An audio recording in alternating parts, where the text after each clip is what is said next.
गजपति जिला सदर महकुमा परड़ाखेमुड़ी स्थित जिला मुख्य कृषि विभाग पक्षर चलित वर्ष खरीफ धान चाष रिहाती दर में चाषी को धान विहन जोगाई देवार व्यवस्था रही जिला मुख्य कृषि अधिकारी रवीन्द्र कुमार आड़क गणमाध्यम को सूचना देते। चलित वर्ष जिले में धान चाष 8,488 क्विंटाल धान विहन महजूद रही जनापड़ी। धान विहन राज्य विहन प्रामाणिक संस्था प्रमाण चाषी को उत्कृष्ट धरणर धान विहन रिहाती दर में जोगाई दिया। जिला मुख्य कृषि अधिकारी गजपति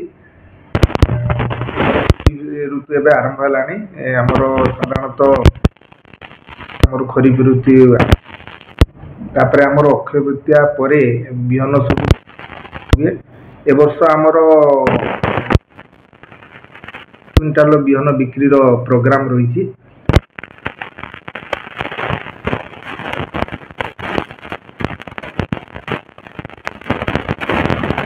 विभिन्न टाइप बिहन अच्छी आमर 16 किस्म बिहन जो मानकर अवधि 100 ରୁ 120 दिन भितर की तापर आमर मीडियम ड्यूरेशन बिहन रही जोटा कि अवधि 125 ରୁ 140 दिन भितर की एवं लॉन्ग ड्यूरेशन बिहन जेटा आमर 140 ରୁ 160 दिन भितर। तो ये 3 प्रकार बिहन आम पाखे विभिन्न भेराइटर बिहन रही। बीणा 17, सियार धान 310, सियार धान 315, MTU 1061, 1064, 1075, 1224, 1239, 1262, 1318, 70 MTU 7029, पूजा, प्रतीक्षा, RGL 2537, सौभागी, सारला, स्वर्ण साबुन प्रभृति इमती 20 प्रकार धान बिहन आम पाखे रही। तो ए वर्ष गवर्नमेंट जो बिहन आसी 2 प्रकार रेट आसी जो गुड़िक आमर 10 वर्ष भितर रिलीज होती तार गोटे मूल्य रही एवं जो गुड़िक ओल्ड बिहन बा 10 वर्ष आपुर जो भेराइटी सब रिलीज होती तार गोटे अलग बिहन सरकार रखिंट। तो आमर 10 वर्ष भितर जो बिहन रिलीज होती तार मूल्य रही क्विंटाल पिछा 4125 टंका आउ से गवर्नमेंट क्विंटाल को दौरान 825 टंका रिहती।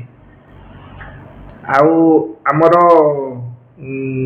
जोटा आमर सर्ट ड्यूरेशन बिहन ये आउ गोटे जोटा आमर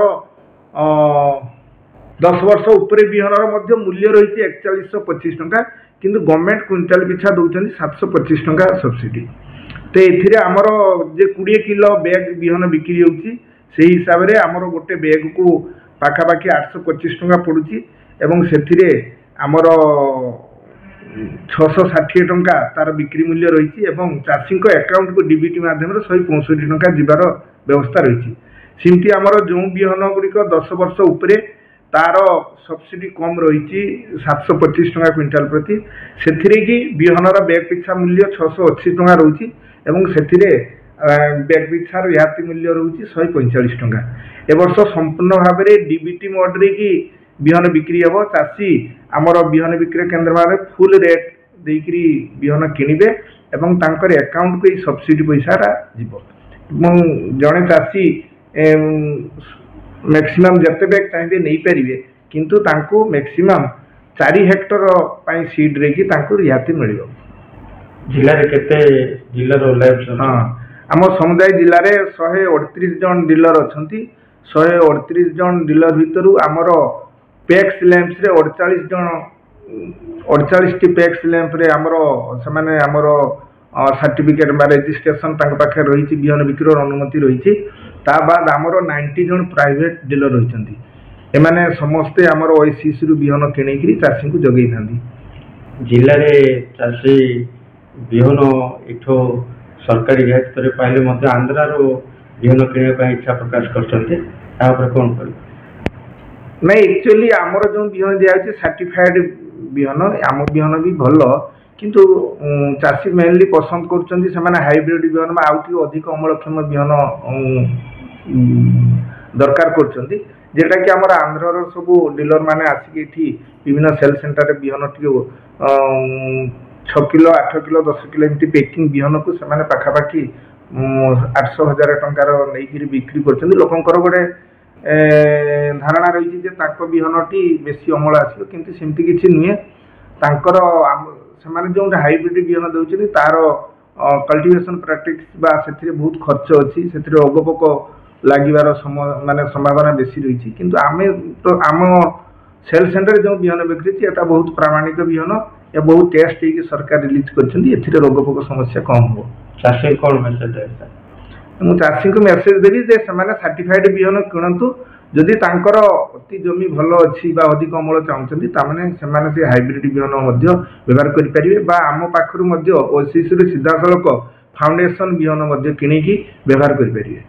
138 नंबर पैक्स लैंप्स और प्राइवेट डीलर मिसिकिन अच्छा जो थी कि 48 जन पैक्स और लैंप्स पाखे मैंने टोटाल जो अच्छा पाखे लाइसेंस अच्छी और 90 जन आमर प्राइवेट डीलर पाखे आमर लाइसेंस अच्छी सहकारी स्वीकृति प्राप्त डीलर आमर जो अच्छी आमर ए वर्ष 8000 क्विंटाल पाखापाखि टार्गेट अच्छे आम पाखे 4095 क्विंटाल बिहन उपलब्ध अच्छी। कौन कौन बिहन रही बिहन रही आमर जमी 16 किसम धान रहा आमर बिना 11 सहभागी एमपी 1224 एवं सब 16 किसम धान उपलब्ध रही। मध्यम धरण आमर एमपीयू 1239 एमपीयू 1075 प्रतीक्षा यही सब धान मध्यम धरण अच्छी। जो माने आमर क्विंटल पिछा केते रही आज्ञा क्विंटल पिछा केते रही क्विंटल पिछा एथर रेट अच्छी 4125 टंका क्विंटल से सब्सिडी अच्छी 10 वर्ष रु कम धान 825 टंका अच्छी 10 वर्ष रु अधिक 765 सब्सिडी अच्छी क्विंटल। प्रति ब्लॉक को केते टार्गेट रखा जाए? प्रति ब्लॉक को सेमती किसी माने टोटल डिस्ट्रिक्ट ऊपर 8000 क्विंटल अच्छी से भितर सेटा तो आम ना चाषी केमती रियायती पाइबे 20 केजी बैग रे केते सब्सिडी पाई पारे? 20 केजी बैग रे गोटे बैग प्रति प्राय 165 10 वर्ष रु कम हेले 165 टंका पाइबे आउ 10 वर्ष रु अधिक हेले 145 टंका पाइबे। जिले रे केते धान चाषी अछंदे आपरे? जिले रे प्राय 60000 धान चाष। तबे 16 किसम धान बिहन है बीणा 11 बीणा 17 स्वर्ण शक्ति प्रभृति किसम धान बिहन रही। चाषी कृषि विभाग पक्षर धान बिहन रिहाती दर में आने कृषक परिचय पत्र आवश्यकता सहित लिंक होता मोबाइल नंबर आवश्यक। जड़े चाषी को 4 हेक्टर पर्यंत धान बिहन रिहाती दर में जोगाई देवार व्यवस्था रही। डीबीटी माध्यम चाषी रिहाती पैसा पाई परिबे। ए धान बिहन समवाय समिति डीलर जरिए क्रय करिवार व्यवस्था रही। Gajapati Vivekananda Behera report Mahabharat live.